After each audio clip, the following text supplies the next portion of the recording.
여러분 안녕하세요. 반갑습니다.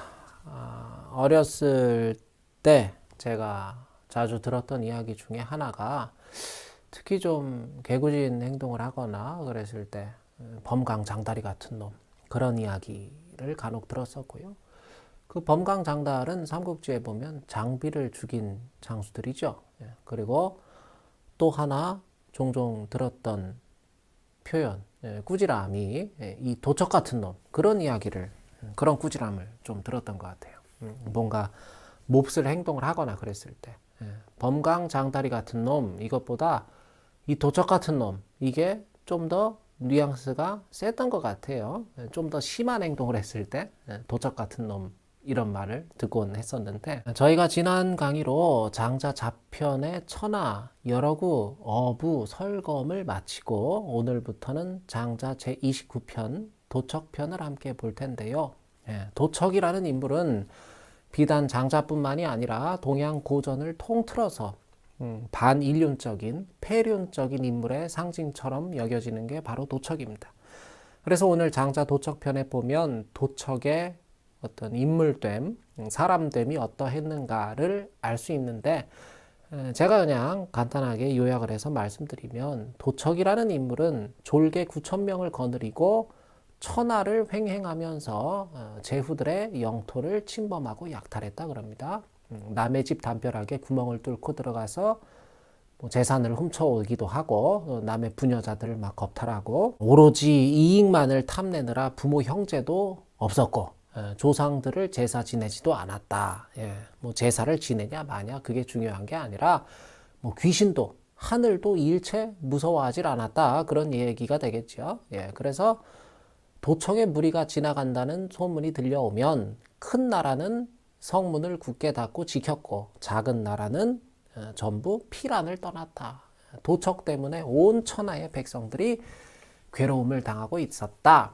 그런 그렇게 도척을 묘사한 이제 장자의 서술인데 아무튼 뭐 상상할 수 있는 온갖 못된 짓은 다 하고 돌아다녔다. 뭐 그렇게 보시면 좋을 것 같습니다. 근데 중요한 건 이 도척의 형이 누구냐면요. 그게 이제 류하해라는 인물이거든요. 이 일각에서는 류하계로 읽기도 하는데 뭐 류하해로 읽든 유하계로 읽든 뭐 큰 차이는 없습니다. 류하해라는 인물은 논어에도 몇 차례 등장을 하죠. 미자편에 보면 공자가 류하해를 평하는 대목이 있는데 뭐 강지욕신이나 언중륜, 행중려라 그래가지고 뜻을 굽히고 몸을 욕되게 하긴 하였으나 말은 항상 질서에 맞아 떨어졌고 행실은 사려 깊었다. 이제 그렇게 공자가 류하해를 평하는 대목이 논어에 나와요. 보시면 이 소련이라는 인물하고 이제 같이 등장을 하죠. 뭐 백이숙제도 같이 나오고 아무튼 이 류하해라는 인물이 상당한 현자였다 하는 점에는 대체로 이견이 없습니다. 근데 아무튼 좀 아이러니한 거죠. 그러니까 아무리 형만한 아우 없다지만은 형은 이렇게 현자의 반열에 올랄 정도의 그런 인물인데 동생인 도척은 큰 도적의 우두머리 노릇을 하고 그러니까 두 형제가 아마 성적이 좀 많이 달랐던 모양이죠. 그래서 아마 후대 도가들이 이 도척편을 구성하면서 이런 어떤 이 류하해와 도척의 이 형제지간의 상호 모순, 어떤 이런 패러독스를 각색의 소재로 활용했던 것 같습니다. 근데 아무튼 장자에 따르면 하루는 공자가 류하계와 도척에 대해서 이야기를 나누면서 이런 말을 하죠. 류하의 당신은 지금 천하의 재주 있는 선비로 명성이 자자한데 동생인 도척은 천하를 횡행하며 온갖 못된 짓을 일삼고 있으니 나는 선비로서 류하게 당신의 자질이 좀 의심스럽다. 공자가 이런 얘기를 해요. 그러니까 공자가 실제로 이런 얘기를 했다는 게 아니라 이제 장자의 후대 도가들이 이렇게 얘기를 했다고 각색을 했다 그 얘기입니다. 근데 뭐 충분히 가능성이 있는 얘기인 게 유가는 늘 친소를 긍정하는 학문이죠. 유학에서는 그렇잖아요. 나 자신을 똑바로 못 다스리면서 남을 다스리는 건 어불성설이고 유학에서는 그죠. 내 집안을 똑바로 못 다스리면서 나라를 다스리는 건 더 말도 안 되는 논리고 유학에서 또 나라를 케어 못하면서 천하를 다스리는 거는 이거 말이 안 되는 거죠. 유학에서는. 유학은 늘 이렇게 순차별, 층차별 수양의 경지를 강조하지 않습니까? 그러니까 공자가 류하계를 비판하는 거죠. 지 동생도 똑바로 교화를 못 시키는 당신이 어떻게 백성을 교화시키겠다고 지금 현자 노릇을 하겠다고 나서는가 하고 묻는 대목이죠. 그러니까 류하계가 공자한테 이렇게 대답을 합니다. 당신이 아무리 그렇게 말을 해도 나로서는 어쩔 도리가 없습니다. 그 도척이라는 놈의 마음은 세차게 솟아오르는 샘물과 같고 그놈의 뜻은 회오리 바람처럼 종잡을 수가 없습니다. 힘은 또 얼마나 센지 적수가 없을 정도고 또 말은 얼마나 잘하는지 지 잘못을 아주 잘도 꾸며댑니다. 그리고 자기 뜻에 따르면 기뻐하고 자기 뜻을 거스르면 화를 냅니다. 아무리 내가 형이지만은 내가 어떻게 해볼 도리가 없습니다. 하니까 공자가 당신이 형 도리를 다 못하겠다면 내가 직접 한번 도척을 만나보겠습니다. 한단 말이에요. 그러니까 류하계가 막 극구 만류를 하죠. 절대로 그래서는 안 된다고 절대 가지 말라고 막 만류를 하는데 당신이 아무리 좋은 소리로 도척을 교화시키려고 해도 그 씨알도 먹히지 않을 것이다. 가서 괜히 험한 꼴 당하지 말라고 만류를 하지만 공자는 부득불 자기 제자 안회와 자공을 데리고 도척을 만나러 갑니다. 공자가 도척하고 딱 마주쳤을 때 마침 도척은 사람 간을 회쳐서 썰어 먹고 있었다 그러죠. 공자가 그 도척 부하한테 먼저 얘기를 하죠. 나는 노나라의 공구인데 공자 본명이 공구죠. 나는 노나라의 공구인데 도척을 만나러 왔습니다 하니까 도척이 멀리서 그 소리를 듣고 있다가 즉시 노발대발하죠. 그리고 큰 소리로 고함을 칩니다. 차부, 이 사람은 노나라의 교묘한 위선자, 교묘한 위선자 공구가 아닌가 하고 물어보는 거죠. 도척이 공자를 보자마자 하는 소리가 야 저거 노나라의 위선자 공구가 왔구나 하는 거죠. 이거는 아마 왜 제가 이걸 썼냐면 이게 아마 후대 도가들이 도척의 입을 빌려서 하고 싶었던 말이었을 가능성이 높다 그거죠. 교묘한 위선자 공구 그게 공자다. 그래서 우리가 일상에서도 이제 위선적이다 그런 말을 많이 합니다. 이 위자가 이게 이제 여러 가지 뜻이 담겨 있죠. 이제 가장 대표적인 게 이제 거짓되다 뭐 그런 뜻이 있고 또 이 위자는 사실 어떠한 척을 하다 그런 뜻이 있어요. 이게 이제 어떠한 척을 하다 그런 뜻이 있습니다. pretend라는. 그래서 노장에서 가장 싫어하는 게 이 척하는 거 아니겠습니까? 도척이 욕을 막 한 바가지로 쏟아내죠. 온갖 욕을 쏟아내는데 그 중에 핵심은 공자한테 막 욕을 들이다 붓는 거예요. 근데 그 중에 핵심이 이제 이 천생시비다. 이런 표현을 도척이 하는 거죠. 천생시비다. 천생시비. 내가 공자를 위선자라고 말하는 까닭은 지 멋대로 옳고 그름을 생성시키는 놈이기 때문이다. 지 멋대로 옳고 그름을 만들어내는 놈. 그게 공자다 그거죠. 도척의 주장은. 근데 이것도 사실 도척의 입장에서 보면 일리가 있긴 있습니다. 공자뿐만 아니라 유학에서 늘 주장하는 게 뭐죠? 사람은 인해야 옳고 예절을 알아야 옳고 의로워야지만 옳고 지혜로워야지만 그게 사람다운 거고 신하는 임금한테 충성해야지만 옳고 아들은 아버지한테 효성스러워야지만 옳고 동생은 형한테 공손해야지만 옳은 거고 이런 것들 전부 유학적인 사고관이라는 게 어느 정도는 유학이라는 건 기준을 세우는 학문이 유학이기 때문에 어쩔 수 없이 끊임없이 좀 유학이라는 거는 시비를 가리는 면이 있긴 하죠. 물론 이게 나중에 이제 맹자 때에 내려오면 맹자는 유학의 거시담론을 공자 철학을 그대로 끌고는 가지만 그 전제를 좀 정리를 해줍니다. 맹자는 그렇게 가는 거예요. 신하는 임금한테 충성스러운 것이 지극히 옳다. 단 이러한 명제는 임금이 임금다울 때 성립하는 것이다. 동생은 형한테 공손하고 아들은 아버지한테 효성스러운 것이 온당하다. 그러나 이 역시 형이 형답고 아버지가 아버지다울 때 가능한 것이다. 사람이 인하고 예의를 지키고 의리를 지키고 지혜를 추구하는 것도 옳다. 다만 먼저 사람이 사람다울 때, 사람다운 관계일 때 이 모든 것은 성립 가능하다. 그래서 단편적으로 보자면 맹자는 이런 식으로 좀 공자 철학을 성숙시키는 측면이 분명히 있어요. 맹자에 이르러서는 이제 보완을 한다 그 얘기예요. 여하간 도척이 하늘만이 가릴 수 있는 옳고 그름을 함부로 지가 가리겠다고 떠벌거리고 돌아다니는 공자야. 당장 내 눈앞에서 사라지지 않으면 네 간도 끄집어내서 내가 회쳐먹겠다 하고 막 협박을 하니까 공자가 이제 절반쯤 혼이 나갔죠. 옆에 아내랑 그 자공도 전부 막 벌벌 떨고 있고 그런 상황에서 공자가 용기를 내서 이제 국어를 하기 시작하는 거죠. 저는 사실 당신 형님인 류하계와 막역한 지간입니다.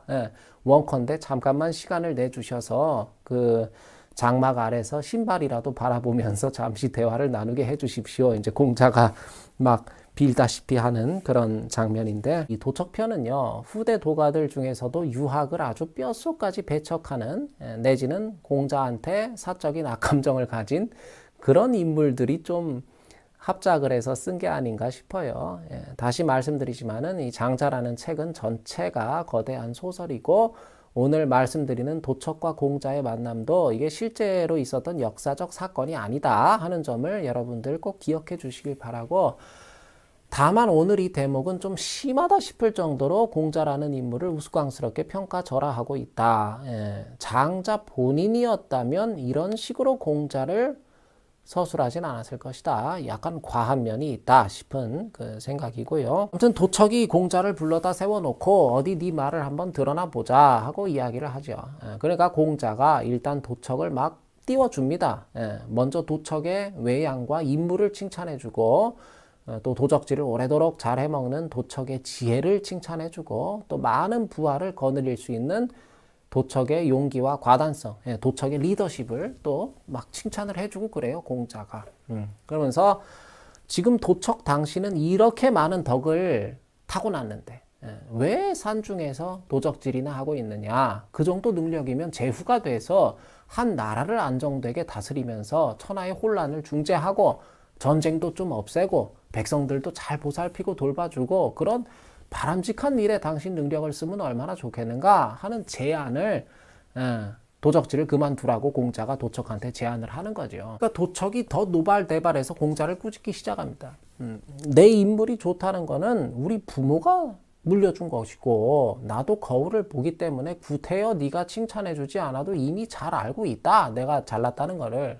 또 내가 알기로 남의 면전에서 칭찬을 잘하는 놈은 등 뒤에서 남을 욕하기도 잘한다고 하던데 네가 칭찬해준 모든 것들은 이미 내가 스스로 잘 알고 있는 것들이다 그거죠. 그리고 이제 이게 이제 도척 주장의 핵심이 되는 내용인데 도척하는 말이 그거예요. 도척의 논리가 요수는 요임금 순임금은 천하를 다스렸지만 그 자손은 송곳을 꽂을 땅조차 누리질 못했다 그거야. 그리고 탕임금과 무왕은 혁명을 일으켜서 스스로 천자가 되었으나 그 후손은 결국 끊어졌다 그거죠.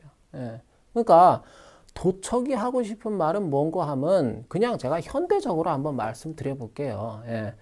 무슨 뭐 옛날 나라 이름들 꺼내고 할 것도 없이 그냥 현대적으로 아주 비근한 예를 한번 들어보자면 우리 역사에서도 보면 왜 일제 때 독립운동하신 투사들이 계시죠. 뭐 집 팔고 땅 팔고 처자식도 다 내팽겨치고 구국을 위해 헌신하신 분들이 계십니다. 그 이시영, 이회형 이런 분들도 그 굉장히 그 거부인 집안이었다고 하는데 이제 그 재산을 다 팔아서 이 독립운동을 하시고 그랬다고 하지 않습니까? 아무튼 뭐 그분들 뿐이겠습니까? 뭐 보이지 않게 드러나지 않는 분들도 많이 계셨겠죠. 참 이 땅에 태어난 이 땅의 후손인 저희들로서는 참 감사한 분들이죠. 근데 오늘 도척이 하는 말은 그거예요. 도척의 논리는. 그래서 그들의 후손들이 어떻게 됐지? 이걸 묻는 거거든요. 그 일제 치하에서 밀정 노릇, 간신 노릇 하던 이들과 뼈를 갈아가며 독립운동했던 이들의 말로가 그 결과가 지금 어떻게 됐는가 보라 그거죠. 예. 우리 대다수가 그렇게 됐으면 참 좋았겠다 싶은 결과는 사실 아니잖아요. 그죠? 예, 현실은 그렇지 않습니까? 독립투사들의 자손들은 어떻죠? 안타깝지만 대다수가 슬프지만 지질이 궁상인 경우가 많습니다. 반면에 친일했던 이들은 그때 축적한 이 자본을 통해서 자본을 통해서 여전히 잘 먹고 잘 사는 경우가 많은 것 같아요. 도척은 묻는 거죠. 과연 독립투사와 친일 밀정 가운데 누가 옳고 그른가를 시비를 따질 수 있겠는가? 저마다의 신념에 따라 택한 길은 존중받아 마땅하지만 과연 무엇이 옳고 그른가를 따질 수 있는 문제인가 그게. 왜 도적질 잘해먹고 살고 있는 나한테 와서 부득불 성인 군자가 되라고 강요하느냐? 그거를 되묻는 겁니다. 도척이. 왜 친일 밀정 노릇 잘하고 있는 나한테 와가지고 부득불 독립투사를 만들라고 나를 강요를 하느냐? 그 소리예요. 성인 군자가 되기 싫은 사람도 있는 거잖아요. 그죠? 공자야, 너는 왜 세상 모두를 독립투사로, 세상 모두를 성인 군자로 만들려고 그러는가? 그리고 왜 세상 모두에게 성인 군자가 되어야만 하고 독립투사가 되어야만 한다고 강요하는가? 그걸 묻는 거야, 도척이. 왜 강요하냐, 그거야. 왜 반드시 모두가 독립투사가 돼야만 되는가? 친이라는 사람도 있고 밀정도 있기 때문에 그들과 비교해서 독립투사들의 의기가 더 빛나는 것을 공자여, 그대는 왜 간과하고 무시하는가? 그거죠. 예. 지금 나 같은 도적놈이 있어서 네가 속된 말로 성인 군자 코스프레를 할 수 있다는 그 사실을 왜 인정하지 않는가? 그 소리입니다. 오늘 도척의 이 주장이 사실상 노장을 관통하는 문제의식이에요. 예. 못난 사람이 있기에 상대적으로 잘난 사람이 각광을 받고, 그죠?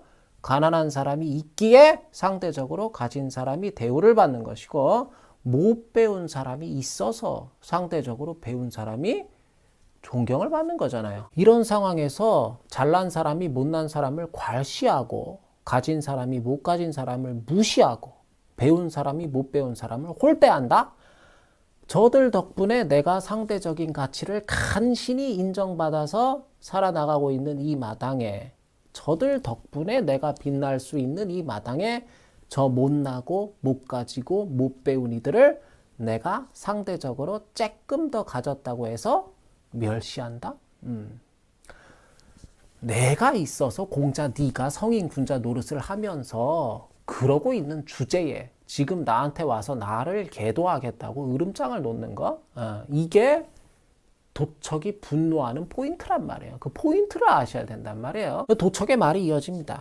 강자가 약자를 짓밟고 많이 가진 자들이 적게 가진 이들에게 포악하게 굴게 된 것은 전부 공자야. 너 같은 사고방식에 기인한 그것이 죄악이다 그거죠.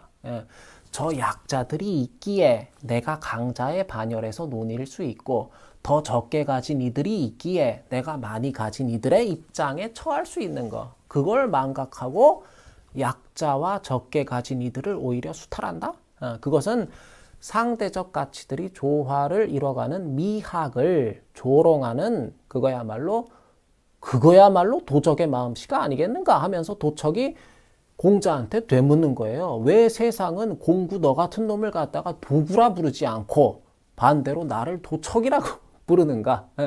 네가 진짜 도적 아니냐? 이걸 묻는 거죠. 이 뒤로도 공자와 도척의 대화가 좀 더 이어지는데 그거는 다음 시간에 마저 보기로 하고요. 오늘 공자와 도척의 대화에서 제가 끄집어낼 수 있는 철학적 메시지는 크게 한 두 가지 정도인 것 같습니다. 그랬을 때 첫째는 강요입니다. 강요. 남에게 강권하는 거. 요새 저희가 그런 말 많이 쓰죠. 강추한다 뭐 이런 말 많이 합니다. 뭐 강력 추천이란 뜻이라며요. 장자는 추천까지는 좋다 그거죠. 다만 강력은 좀 빼자 그겁니다. 강력 추천은요, 이거 좀 말을 다르게 하면 추천 강권이 되는 거고, 더 심하면 추천 강요가 되는 것입니다. 상대방의 의사와 무관하게 강력하게 권하는 것은 그거는 폭력입니다. 그리고 강력 추천이라는 거는 내 기준에서 강력하게 추천할 만한 거지, 상대방의 기준이 고려되어 있다는 전제가 필수적으로 동반되질 않아요. 강력 추천이라는 말에. 요새 이제 강추 많이 하도 듣다 보니까 그런데 이제 저도 들을 때마다 그런 문제의식이 있어서 그래요. 자기 기준에서 강추인 거지, 뭐.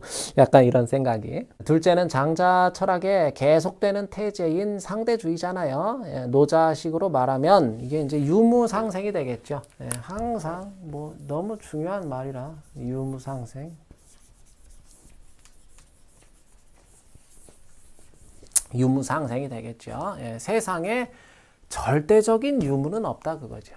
뭐가 있다 하는 것은 없음을 기준으로 했을 때 있는 것이고, 그죠? 뭐가 없다 하는 것도 있음을 기준으로 했을 때 없는 것입니다. 이게 진리잖아요. 그죠?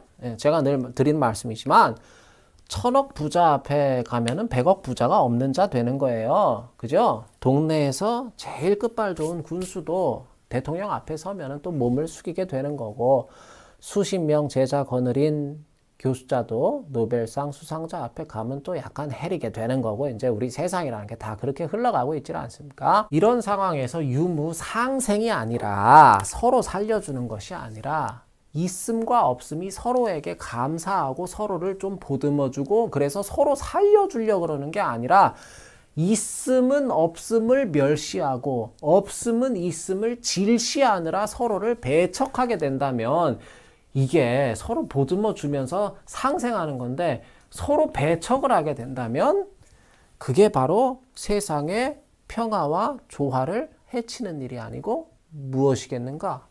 서로 배척하면은 상생이 아니라 상사예요. 같이 죽자는 거야, 그거는. 그죠?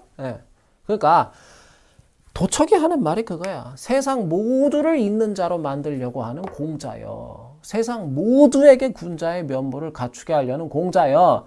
그대가 저지르는 그 어마어마한 폭력에 비하면 내가 하는 이런 도적질 정도는 이거 귀여운 수준 아니겠는가 하는 게 도척의 오늘 주장입니다. 살다 보면 누군가를 보면서 순간적으로나마 우월감을 느끼게 되는 경우도 있습니다.